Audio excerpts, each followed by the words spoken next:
ধরো কোন একটা ঈদে তোমাদের বাড়িতে অনেক মেহমান আসছে, সবাই তোমাকে সালামি দিচ্ছে। তুমি হচ্ছে 1,000 টাকার নোট, 500 টাকার নোট, 200 টাকা, 100 টাকা, 50 টাকা, এরকম বিভিন্ন জন বিভিন্ন রকম করে টাকা দিচ্ছে তোমাকে সালামি। তুমি যে বেশি সালামি পাইছো সেই সালামি থেকে তোমার ভাইদেরকেও কিছু দিলা, অথবা তুমি যে সালামিটা পাইছো সেটা টোটাল এই যে 1,000 টাকার নোট, 500 টাকার নোট, তারপর হচ্ছে 200 টাকা, 100 টাকা, 50 টাকা। তো এই টাকাটা তুমি তুমি যে পাইছো সেটা ম্যানুয়াল হিসাব করতে পারো যে যে কত টাকা আছে, অথবা খুব সহজে সেটা হিসাব করতে পারো। সেটা হচ্ছে গাণিতিক ক্যালকুলেশন। তাহলে সেটা কিভাবে করবা খুব সহজে অল্প সময়ে। আবার যদি তোমার ভাই বোনকে সেটা ভাগ দিতে হয়, তাহলে সেটা এই যে কমে গেল টাকা, সেটা কয়টা টাকা কমে গেল, কিভাবে হিসাব করবা, এই জায়গাগুলো খুব সহজে শিখতে পারবা এই একটা নিয়মে আজকের ক্লাসটা করলে। আজকে আমরা আলোচনা করব ক্লাস 7 এর বীজগাণিতিক রাশির গুণ ও ভাগ। এখন হয়তো কেউ চিন্তা করতে পারো যে আমি আসলে বীজগণিত বুঝি না, বা বীজগণিত তেমন কিছুই পারি না। তোমাকে আমি এতটুকু বলতেছি যে তুমি আগে বীজগণিতের নামও শোনো নাই। এইরকমও যদি হয় যে বীজগণিত জিনিসটা কি তুমি জীবনে কখনো নাম শোনো নাই, তুমি আজকে প্রথম শুনতেছো, তুমিও পারবা যদি আজকের ক্লাসটা দেখো। আমরা এত সহজেই, এত সুন্দর করেই তোমাকে ব্যাপারগুলো একদম সহজ বা বেসিক থেকে শুরু করে অ্যাডভান্স পর্যন্ত যতটুকু যাওয়া যায় আমরা যাওয়ার চেষ্টা করব। আশা করি তুমি সেটা সহজে বুঝতে পারবা। চলো শুরু করি। ধরো একই রকম জিনিস তোমার হাতে আছে দুইটা 1,000 টাকার নোট। তাহলে 1,000 টাকার নোট কয়টা আছে? দুইটা। 1,000 গুণ হচ্ছে 1,000, তাহলে এটাকে কি বলতে পারবা এরকম করে। এই যে 1,000 টাকার নোট, এটা কি পাওয়ারে কত? টু। কেন? দুইটা 1,000 টাকার নোট তুমি কি করছো? একসাথে গুণ দিছো। তাহলে এইটা যদি আমরা টাকার হিসাব থেকে যদি আমরা এবার বইয়ের হিসাবে আসি, তাহলে এবার কি এটা যদি আমরা ধরি এ, তাহলে এই জায়গায় কি হবে? এ। একই রকম দুইটা জিনিস, তাহলে এই জায়গায় কি লিখতে পারবো আমরা? এ কয়বার গুণ হচ্ছে? দুইবার। তাহলে সেটাকে আমরা কি বলবো? এ স্কয়ার। যদি এ না দিয়ে আমরা যদি অন্য কোনো কিছু ধরি, সেটা কি? আমি ধরলাম পি, তাহলে এই জায়গায় কি ধরলাম? একটা পি। তাহলে এই জায়গায় কি হবে? P square. খুবই সহজ। ওকে, এবার আমরা এই যে প্রথমে ধরলাম সে এতে একটু ফিরি, যে এ হচ্ছে এই জায়গায় চারটা এ দেয়া থাকে বা তিনটা এ, ধরো তিনটা এ দেয়া আছে, তাহলে এটা আসলে কিভাবে বলা যাবে? এ এর পাওয়ার কত হবে? এই জায়গায় দুইটা থাকাতে যেহেতু টু হয়েছে, তাহলে এই জায়গায় তিনটা থাকলে কি হবে? Power three. এটাকে আমরা কি বলতে পারবো?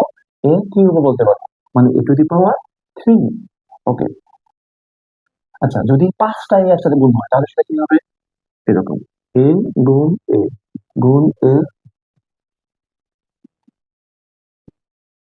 তাহলে এই জায়গায় পাঁচটা এ গুণ, তাহলে পাওয়ার কি হবে? এ এর পাওয়ার কি হবে? Five. Okay.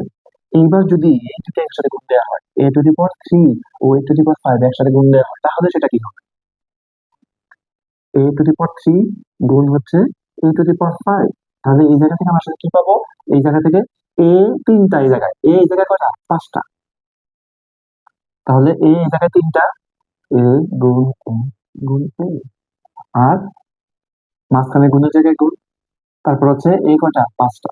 A to the power five মানে কি? এ পাঁচটা। তাহলে এক, দুই, তিন, চার, পাঁচ। তাহলে টোটাল এ কয়টা আছে আমরা একটু বলে দেখি। একটা, দুইটা, তিনটা, চারটা, পাঁচটা, ছয়টা, সাতটা, আটটা। টোটাল এ আছে আটটা। তাহলে এটাকে আমরা কি বলতে পারবো? আটটা যদি এ থাকে, তাহলে এ এর পাওয়ার কত? এইট। এটা, এইটাকে এই যে ছোট বিদায় তিনটা পাঁচটা বিদায় আমরা এইভাবে করতে পারছি। যদি এক জায়গায় বলা হয় 100, এক জায়গায় বলা হয় 250, তাহলে 100টা এ গুণ দেওয়া, 250টা এ গুণ দেওয়া বিশাল জায়গার ব্যাপার, অনেক সময় সাপেক্ষ ব্যাপার। তাহলে সেটাকে আমরা সহজে কিভাবে করতে পারি? সিম্পলিফাইড রূপে। তাহলে এইভাবে চিন্তা করতে পারি, দেখো A to the power three আর A to the power five, তাহলে এই যে এইটার পাওয়ার এ থ্রি আর হচ্ছে ফাইভ, এইটা যদি একসাথে গুণ দেওয়া হয় তাহলে কত হবে? দেখো, তিন আর পাঁচে কত? আট। তাহলে এটা আসলে কি পাবো? এ টু দি পাওয়ার এইট বা এ টু দি পাওয়ার আট। তাহলে এই জায়গা থেকে আমরা আসলে কি দেখতেছি? যে বেস যদি একই রকম থাকে, যে এ টু দি পাওয়ার থ্রি, তাহলে এটার যে বেস আর এইটারও বেস সেম, এবং পাওয়ার গুলো আলাদা আলাদা, আর যে সংখ্যায় থাকুক, তাহলে এ টু দি পাওয়ার থ্রি গুণ হচ্ছে এ টু দি পাওয়ার ফাইভ। এরকম থাকলে আমরা দুইটার জায়গায় একটা বেস লিখবো, আর পাওয়ার গুলো কি লিখতে পারবো? একসাথে যোগ করে লিখতে পারবো। তাহলে কি পাচ্ছি আমরা? এই জায়গায় অ্যান্সার পাচ্ছি। আমরা আসলে কি দুই রকম করে দেখালাম যে এইটা সমান যে এইটা, এতটুকু বোঝার জন্য এটা আমরা করলাম। এইবার একই রকম করে যদি আমরা এই জায়গায় করতে চাই, যে এই জায়গায় হচ্ছে a⁻200 গুণ হচ্ছে a⁻500, এটা তাহলে এই জায়গায় আসলে কি হবে, এই জায়গা থেকে আমরা এরকম করে লিখতে পারবো a⁻200 প্লাস 250, এটা লিখতে পারবো। তাহলে এই জায়গা থেকে আমরা কি বলতে পারবো, a⁻450 মানে 450, এটা লিখতে পারবো। এইটা আর এই যে পুরো জায়গাগুলো আমরা যা শিখলাম, এই জায়গাগুলো একটা সিম্পলিফাইড রূপে বা একটা সূত্র আকারে যদি আমরা লেখার চেষ্টা করি, তাহলে সেটা কিরকম দাঁড়াবে, এরকম দাঁড়াবে যে এই জায়গায় এ আছে, এ এর পাওয়ার যদি আমরা এই জায়গায় 200, এই জায়গায় 250, এই জায়গায় 3 ধরলাম, এই জায়গায় 5, প্রত্যেক জায়গা থেকে আল্লাহ আল্লাহ হতে পারে, অন্য কোনো সংখ্যা হতে পারে। যে সেই সংখ্যাটাকে আমরা যদি m ধরি, আর এই জায়গায় যদি a এর পাওয়ারের সংখ্যাটা যদি আমরা m ধরি, তাহলে সেটা আমরা কিভাবে লিখতে পারবো, এই যে এই জায়গায় a থাকবে, এটার পাওয়ারটা কি হবে, একসাথে যোগ হবে m প্লাস n, তাহলে a এর পাওয়ার কি হবে m প্লাস n। কখন, যদি a to the power m গুণ a to the power n হয় এরকম। তাহলে যদি a না থাকে, যদি অন্য কোনো কিছু থাকে, এই যে আমরা প্রথমে তোমার সালামির ব্যাপারটা ছিল, তাহলে সালামি যে 1000 টাকা ছিল, তাহলে আমরা যদি এই জায়গায় ধরি যে কি 1000 টাকার নোট তুমি কয়টা পাইছো, 5টা, তাহলে এ কটা, 1000 টাকার নোট, এটা বেশ কয়টা পাইছো, 5টা, ওকে 5টা। আবার এটা সকালে পাইলা, আবার হচ্ছে বিকালে তুমি কি পাইলা, 1000 টাকার নোট পাইলা হচ্ছে 6টা, তাহলে টোটাল কয়টা হবে, 1000 টাকার নোট টোটাল কয়টা হবে, সরি এটা এ না, এটা কি হবে 1000 টাকা, যেহেতু এটার বেস কি 1000, তাহলে এই জায়গায় 6। ধরো 1000 টাকার নোট তুমি একবার পাইছো, সকালে পাইছো 5টা, একবার বিকালে, সেটা পাইছো কয়টা, 6টা, তাহলে কি হবে এই জায়গায়, এটাকে আমরা কি লিখতে পারবো, এই যে 1000 টাকা এটা হচ্ছে বেস, তাহলে এইটার পাওয়ার কি হবে 5 প্লাস 6 মানে 11। আশা করি সহজে এটা বুঝছো। এরকম বিভিন্ন সংখ্যা থাকতে পারে, তাহলে আমরা এর জায়গায় 1000 টাকা হোক, যদি 500 টাকার নোট আমি পাই কয়টা, 15টা সকালে, যদি পরবর্তীতে 500 টাকার নোট পাই আমি 8টা, তাহলে আমি কি বলবো, এরকম করে 500 একবারে পাইলাম হচ্ছে 15টা, আরেকবার 500 টাকার নোট পাইলাম 8টা, তাহলে আমরা এটাকে কি বলতে পারবো, এরকম যে 500 টাকার নোট আমরা কয়টা পাইছি, 15 প্লাস 8,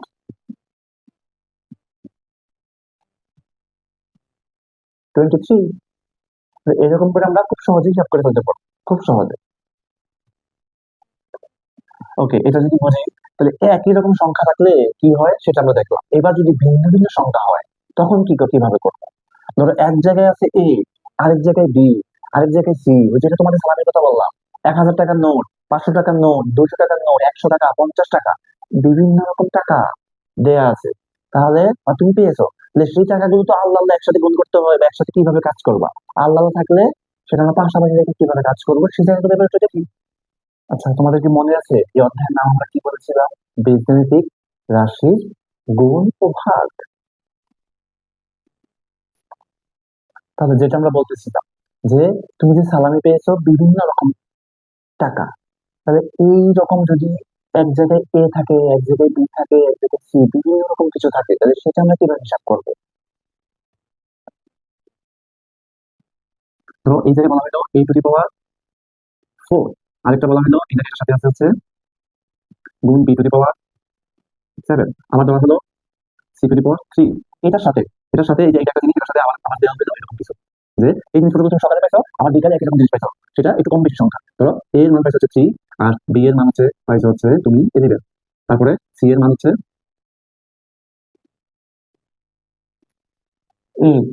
তাহলে এই জায়গাগুলোতে এইবার সবগুলো তুমি একসাথে করবো, মানে সকালে এই জায়গাগুলো পাইছো, বিকেলে এই টাকাগুলো পাইছো, এটা তুমি এভাবে চিন্তা করো, এর জায়গায় 1000 টাকার নোট, বি এর জায়গায় হচ্ছে 500 টাকার নোট, আর সি এর জায়গায় 100 টাকার নোট, এভাবে চিন্তা করতে পারো, তুমি আসার সংখ্যা বাড়াতে পারো, ডি এফ এরকম করে, যে 100 টাকা, 200 টাকা, 50 টাকা, 20 টাকা, বিভিন্ন রকম কিছু হতে পারে। যেটা আসলে ওই যে মসজিদের দান বাক্সে আমরা দেখি, যে মসজিদের দান বাক্সে যে যত টাকা পায় তত টাকা আসলে কি এই দেয়। যারা ছেলে তারা হয়তো কখনো দেখছো যে মসজিদের দান বাক্স যখন খোলা হয়, তখন এই যে বা শুক্রবারে জুমার নামাজের পরে যখন এই যে টাকাগুলো হিসাব করা হয় তখন সেটা কিভাবে হিসাব করা হয়? এই যে 100 টাকার নোটগুলো একসাথে রাখা হয়, 500 টাকার নোটগুলো একসাথে রাখা হয়, 20 টাকাগুলো একসাথে, 10 টাকাগুলো একসাথে, 50 টাকাগুলো একসাথে, এরকম করে আলাদা আলাদা করে করে মোট কতটা নোট হয় সেটা গুনে আগে। তাহলে এই জায়গায় দেখো, এ আছে কতটা? 4টা। তাহলে এই জায়গায় এ আছে কতটা? 3টা। তাহলে বিভিন্ন দান বাক্সে বিভিন্ন রকম থাকে, তাহলে এইগুলো যখন একসাথে করা হয় তখন সেটা কিভাবে করে? তাহলে এই দুটাকে আমি একসাথে করতেছি, একসাথে মানে আসলে আমি কি, এই যে এরকম। তাহলে এ কয়টা আছে? মোট এই জায়গায় 4টা। তাহলে এই জায়গায় কয়টা আছে? 3টা। এটাকে আমি একসাথে করে নিয়ে আসলাম। আমার এই জায়গায় বি কয়টা আছে? এই জায়গায় 7টা। আমার এই জায়গায় বি কয়টা আছে? 11টা। আবার এই জায়গায় সি কয়টা? সি হচ্ছে এই জায়গায় 3টা। আর এই জায়গায় সি হচ্ছে 8টা। তো টোটাল, এই যে একটু আগে আমি আলোচনা করতেছিলাম, টোটাল এই জায়গায় কয়টা আছে? টোটাল এই হচ্ছে এই জায়গায় 4, এই জায়গায় 3, তাহলে দুটো একসাথে যোগ করলে কত হবে? 7। বা এই জায়গায় 4টা এ, এই জায়গায় 3টা এ, তাহলে কয়টা? 7টা এ। এই জায়গায় বি হচ্ছে কয়টা? 7টা। আর এই জায়গায় বি হচ্ছে 11টা। মানে তুমি যদি তোমার সালামির সাপেক্ষে চিন্তা করো, এটা যদি 500 টাকা নোট হয় তাহলে 500 টাকা নোট প্রথম পাইছো 7টা, পরে পাইছো কয়টা? 11টা। তাহলে মোট কয়টা 500 টাকা নোট হবে? 7 আর 11 যোগ করলে কত হয়? 18টা। তাহলে এই জায়গায় বি কতটা? 18টা। আমি এই যে সালামের সাথে কেন রিলেট করতে পারতেছি? এটা যেন শুধু অঙ্ক না হয়, এটা যেন তুমি তোমার বাস্তব লাইফ দিয়ে বুঝতে পারো যে এটা আসলেই তোমার সাথে ঘটতেছে। তোমার কাছে যেন এটা মানে কাল্পনিক কোনো কিছু না হয়, শুধু এ আর বি এর খেলা না হয়, এটা যেন তোমার বাস্তব লাইফের খেলা মনে হয়। এটাকে যেন তুমি অবহেলা চোখে না তাকাও, কারণ এইটা দিয়েই তোমার লাইফ। এই জিনিসপত্রগুলো হিসাব নিকাশ দিয়েই তোমার লাইফ। তুমি যতটুকুই পড়াশোনা করো, জীবনের লাইফে যা করতে চাও, এই জিনিসপত্রগুলো লাগবে। তাহলে এতদিন যদি নর্মালি পড়ে থাকো যে এটা আসলে শুধুমাত্র একটা এ আর বি, নো, অ্যাবসলিউটলি না। এটা হচ্ছে তোমার বাস্তব লাইফের প্রতিটি পদক্ষেপ। তুমি যে সালামি পাচ্ছ, অথবা কেউ বাবার কোটি কোটি টাকা ব্যবসা করতেছে অথবা ছোট ব্যবসা করতেছে, তাহলে সেটাও কি ওই একই জিনিস। কেউ যদি কোটি টাকা ব্যবসা করে তাহলে সে হিসাব করবে কি কয়টা লাখ টাকার বান্ডেল, কয়টা হাজার টাকার বান্ডেল। আর কেউ যদি ছোট ব্যবসা করে তাহলে সে কি করবে? সে দেখবে যে কয়টা 500 টাকার নোট, কয়টা 200 টাকার নোট, কয়টা 100 টাকার নোট, সেরকম করে দেখবে। তাহলে এটা হচ্ছে প্রত্যেকের লাইফের সাথে রিলেটেড। ওকে, এবার আমরা আসি। এবার এই সি কয়টা আছে? তাহলে সি এই জায়গায় 3টা, এই জায়গায় 8টা, তাহলে মোট সি কয়টা? সি হচ্ছে 11টা। তাহলে এই জায়গায় তাহলে 3টা আমরা কি এরকম করে করে পেলাম? তো 3টাকে যদি আমরা একসাথে করি এরকম করে বলতে পারবো, a to the power 7, B to the power 18, তারপর হচ্ছে কি সি টু দি পাওয়ার 11, মানে 3টাকে আমরা পাশাপাশি রাখবো। এখন এই পাশাপাশি রাখা যে গুণ অবস্থা সেটাকে আমরা জানি। এই যে এটা রাখা মানে যে এই যে এরকম, যে এটার মাঝখানে কোনো কিছু নাই, মানে গুণ চিহ্ন। এই যে এটার মাঝখানে কিছু নাই মানে গুণ চিহ্ন, আমরা এটাকে এইভাবে লিখতে পারতাম, এই যে এইভাবে গুণ দিয়েও লিখতে পারতাম।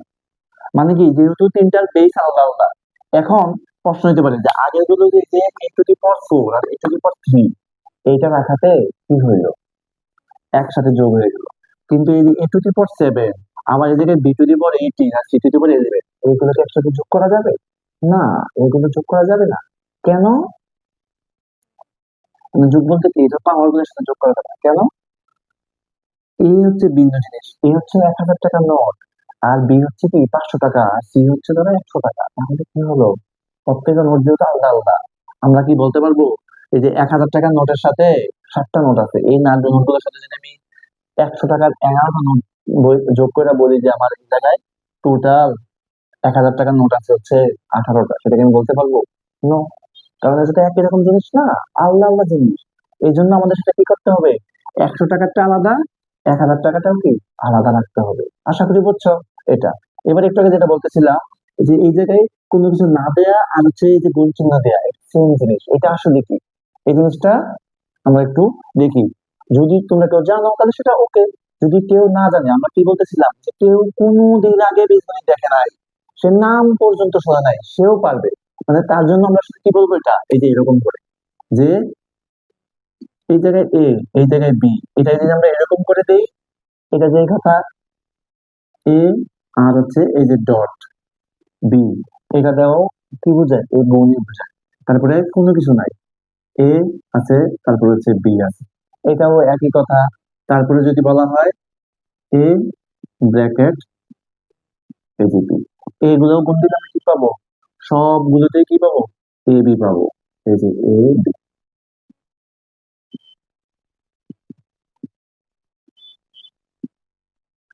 সবগুলোতে আমরা এ বি পাবো। তাহলে আজকে থেকে আমরা কি জানলাম? যে পাশাপাশি থাকলে কোনো কিছু না থাকলে আসলে কি এটা গুণ অবস্থায় আছে। আশা করি এতটুকু বুঝছো। তাহলে এই জায়গাগুলোতে যদি তিনটা না থেকে যদি পাঁচটা দশটা থাকে, যদি পাওয়ার এই জায়গায় সেভেন না থেকে বা ফোর থ্রি না থেকে যদি পাওয়ার যদি এই জায়গায় থাকে ফিফটি, পাওয়ার যদি থাকে নাইনটি, তাহলে আমি সেটাকে আমরা যোগ করতে পারবো না, হিসাব করতে গেলে গোছন করতে পারবো না। তাহলে ছোট ক্লাসে ছোট ছোট জিনিস, আর এগুলো তোমরা যখন বড় ক্লাস উঠবা তোমরা আসলে কি পাওয়ার গুলো বড় করে নিয়ে খেলতে হবে। তোমরা যখন বাস্তব লাইফে কর্মক্ষেত্রে যাবা তখন দেখা গেছে কি কেউ যদি ব্যাংকে চাকরি করে বা কোনো কিছু করে, কেউ যদি টাকা জমা রাখতে যায়, সে আসলে একটা কোম্পানিতে জব করে অথবা কোম্পানির মালিক, তাহলে সে কি টাকা জমা রাখতে যাবে, লেনদেন করতে যাবে বড় বড় ক্লায়েন্টের সাথে, এটা সেটা, তখন কি করতে হবে? বিশাল বড় বড় জিনিস নিয়ে কাজ করতে হবে। তাহলে সেই কাজটাই আসলে কি এই জিনিসপত্রগুলো দিয়ে নিয়ন্ত্রিত। তুমি যদি এই জায়গায় এই ছোট ছোট বেসিক জিনিসপত্রগুলো জানো, তাহলে বড় বড় কাজগুলো করতে পারবা খুবই সহজে।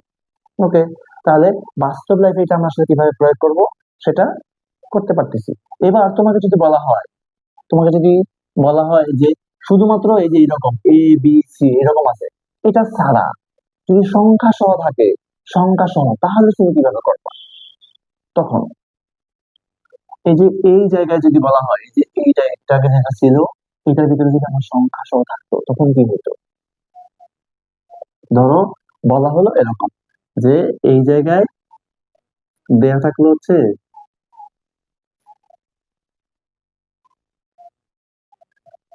ধরো এই জায়গায় দেয়া থাকলো হচ্ছে nine, nine A to the power seven. তারপরে এই জায়গায় দেয়া থাকলো হচ্ছে six B to the power eighteen. আর এই জায়গায় বলা হলো two C to the power eleven, এরকম কোনো কিছু বলা হলো। মানে এই জিনিসপত্রগুলো কি সংখ্যাগুলো, এই সংখ্যাগুলো হচ্ছে, ধরো তুমি একা না চিন্তা করে বলা হইলো যে কি এই যে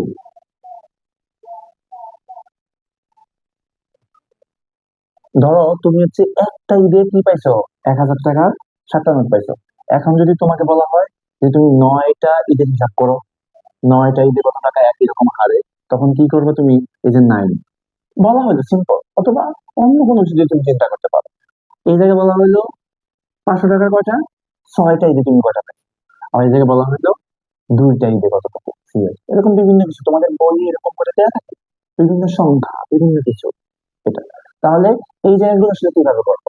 এই জায়গাগুলো আমরা দেখাচ্ছি আগের মতোই।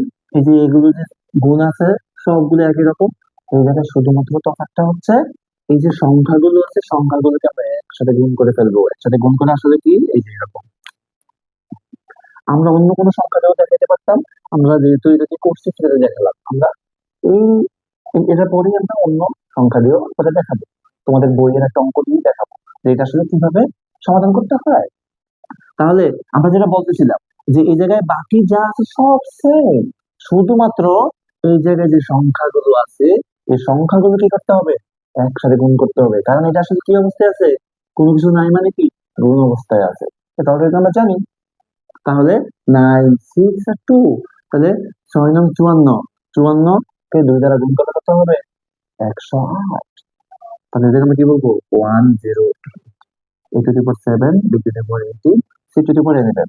আচ্ছা, এবার আমি যেটা মুখোমুখি করলাম এটা তুমি হয়তো চিন্তা করতে পারো যে তোমার ক্যালকুলেশন করতে পারবা, ওকে করতে পারবা, কিন্তু মস্তিষ্ক কাজে লাগিয়ে যদি তুমি করো তাহলে হচ্ছে একটা বেনিফিট আছে। কিরকম বেনিফিট? তোমার মস্তিষ্ক, অন্যরা যখন তোমার যন্ত্রের উপরে নির্ভর করতেছে, তুমি সেটা কিসের উপর নির্ভর করতেছো? মস্তিষ্কের উপর নির্ভর করতেছো। মানে তোমার নির্ভরতা কোন জায়গায়? মস্তিষ্কের উপরে। তাহলে এটা আসলে কোন জায়গায় একজাক্টলি কাজে লাগবে? কাজে লাগবে হচ্ছে তুমি যদি এডমিশন পরীক্ষা দিতে চাও, মানে তুমি এখন পড়ো সেভেনে, তাহলে আজকে থেকে 6 বছর পরে বা 5.5 বছর পরে যদি তুমি এডমিশন পরীক্ষা দিতে যাও ইন্টারের পরে, তাহলে তোমার হচ্ছে কি তখন ক্যালকুলেটর ব্যবহার করতে দেবে না। তখন তুমি কি করতে হবে? মুখে মুখে ক্যালকুলেশন করতে হবে। তাহলে তুমি যদি এখন থেকেই আমার সাথে সাথে যদি ক্যালকুলেটর বা যন্ত্রের কম ব্যবহার করে মস্তিষ্কের ব্যবহার শিখো, তাহলে তুমি আসলে কি করলা? 5 বছর বা 6 বছর পরে যেটা ফেস করবা, সেটা তুমি আগে থেকে ফেস করতেছো, তুমি আগে থেকে ওই রকম করে প্রিপেয়ার করতেছো নিজেকে। অন্যরা যখন 6 বছর পরে সেটা জানবে বাস্তবতা, তুমি সেটা আগে থেকে জানতেছো, তাহলে তুমি আগে থাকলা। এটা শুধু এডমিশনে নয়, এটা চাকরির পরীক্ষাতে, ধরো তুমি কেউ বিসিএস পরীক্ষা দিত বা অন্য কোনো পরীক্ষা, সেই জায়গায় তো ক্যালকুলেটর ব্যবহার করতে দেয় না, কোনো ডিভাইস ব্যবহার করতে দেয় না, তখন তুমি কিভাবে করবা? তখন যদি এই যে তুমি মস্তিষ্কের ব্যবহার করতেছো, তাহলে এই মস্তিষ্কের ব্যবহারই তোমাকে অন্যান্য যারা তোমার সাথে পরীক্ষা দেবে লক্ষ লক্ষ স্টুডেন্ট তাদের থেকে তোমাকে আগিয়ে রাখবে। এই যে ছোট ছোট পদক্ষেপ, এই পদক্ষেপ গুলো তুমি কি লক্ষ লক্ষ স্টুডেন্ট থেকে আগায় থাকবা? আমি চাই তুমি বুদ্ধিতে, চিন্তায় ও দক্ষতায়, আমি চাই তুমি বুদ্ধিতে, দক্ষতায়, চিন্তায় সকল ক্ষেত্রে অন্য সবার থেকে এগিয়ে থাকো। গড়পড়তা যত স্টুডেন্ট তোমার সাথে পড়বে, তাদের সাথে এই যে আমাদের স্পার্ক কেয়ারের যারা স্টুডেন্ট তারা এগিয়ে থাকবে। কারণ তাদেরকে আমরা ওই রকম করে ট্রেন করব, তাদের যন্ত্রের প্রতি নির্ভরতা কমাবো, মস্তিষ্কের ব্যবহার কিভাবে করা যায় সেটা। আমরা যে যন্ত্র বাদ দিয়ে দেবো সেটা নয়, বড় বড় ক্যালকুলেশন আমরা যন্ত্রের সাহায্য করবো। যন্ত্রের সাহায্য ছাড়াও কিভাবে সহজে করা যায়, কিছু ট্রিক্স আছে, বড় বড় সংখ্যা কিভাবে গুণ করতে হয়, এটা এরকম থাকে, সেই ধাপে জায়গাগুলো আমরা ধাপে ধাপে দেখবো। খুবই মজার। ম্যাথ হচ্ছে একটা খেলার জিনিস। Number is a playing element. এটা দিয়ে তুমি খেলতে পারবা, আমরা এগুলো দেখাবো। আজকে যারা চিন্তা করতেছো ম্যাথ খুব কঠিন জিনিস, ভয়ের জিনিস, নো। একবার যদি তুমি ম্যাথের হিসাব বুঝতে পারো, এটাকে যদি একবার বুঝে বুঝে করতে পারো, আমরা যেভাবে বলি সেভাবে যদি কয়েকদিন তুমি বা 1-1.5 মাস যদি চেষ্টা করো, তাহলে দেখবা যে এই সংখ্যা নিয়ে খেলতে তোমার খুব পছন্দ হচ্ছে, খুব ভালো লাগতেছে। এখন তুমি যে লেভেল আছো সেই লেভেলে তুমি আর নাই, তোমার লেভেল তখন আপগ্রেড হয়ে অন্য লেভেলে যাবে। সেটা সেটা ধাপে ধাপে দেখতে পারবো। ওকে, তাহলে এই জায়গা থেকে আমরা আসলে কি দেখলাম? এই যে 9 × 6 তাহলে 6 × 54, এটাকে 2 দ্বারা গুণ দিলে আমরা কি পাইলাম? তাহলে এটা আসলে মুখে মুখে তাহলে আমরা কিভাবে হিসাব করবো দেখো। 50-এর উপরে কত? 4, 54। তাহলে আমরা 50-কে 2 বার গুণ দিই 100, আর 4-কে 2 বার গুণ দিই 8, তাহলে কত হইলো? 108। এই যে দেখো 108, 108। এই যে এইবার হচ্ছে কি মস্তিষ্ককে কাজে লাগানো যায়। ওকে, তাহলে এই এতটুকু আমরা বুঝলাম। এবার তোমাদের বইয়ের একটা অঙ্ক আমরা দেখি।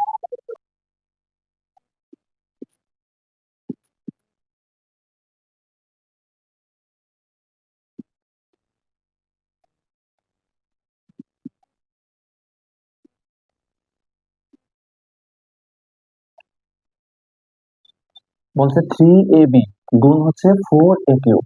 তো এটা এই তাহলে এই কাজটা আমরা কিভাবে করবো? এটা অলরেডি আমরা জানি যে এই যে সংখ্যাগুলোকে আগে গুণ করে একসাথে নিয়ে আসবো। তাহলে এই জায়গায় আমরা কি লিখতে পারবো? 3 আর 4 গুণ করলে কত? 12 বা 12। আর এ এই জায়গায় একটা, এই জায়গায় কতটা? 3টা। তাহলে মোট এ কয়টা?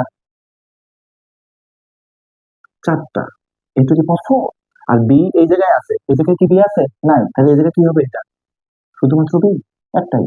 কোনো কিছু না থাকা মানে কি? কোনো কিছু নাই মানে কি? পাওয়ার ওয়ান আছে, এটাকে আমরা এই যে এটা ওয়ান, ওয়ান দিতে পারি, নাও দিতে পারি, না না দিলে কোনো সমস্যা নেই। কারণ কোনো কিছু এক্সিস্ট আছে, মানে তুমি একা আছো মানে কি? তুমি আছো মানে একাই আছো, এটা বুঝেই যাচ্ছে, সহজ ব্যাপার, সহজ। কিন্তু যদি বলা হয় তোমার মতো 2 জন আছে, তাহলে কি হবে? a⁴ 2। যদি বলা হয় 5 জন আছে, তখন a⁴ 5। এটা তাহলে কোনো কিছু নাই মানে কি? এই যে বি আছে মানে কি? আর কিছু নাই, তাহলে বি একটা আছে। তো এটা আমরা এটা উপরে ওয়ান দিতে পারি, না দিলেও কোনো কি কোনো সমস্যা নেই। তাহলে এইটা একটা একটা অঙ্ক তোমাদের বইয়ে। এইরকম আরো অঙ্ক আমরা দেখি। আজকে আমরা 4.1 শেষ করে ফেলবো।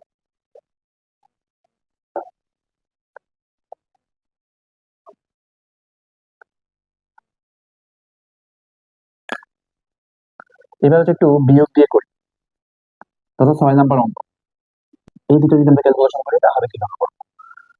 আগের মতোই এই যে সংখ্যা, আমরা এই জায়গায় 3 ছিল, এই 3 জায়গায় জায়গায় কি? -3। এই জায়গায় 4 ছিল, এই জায়গায় কি? -6।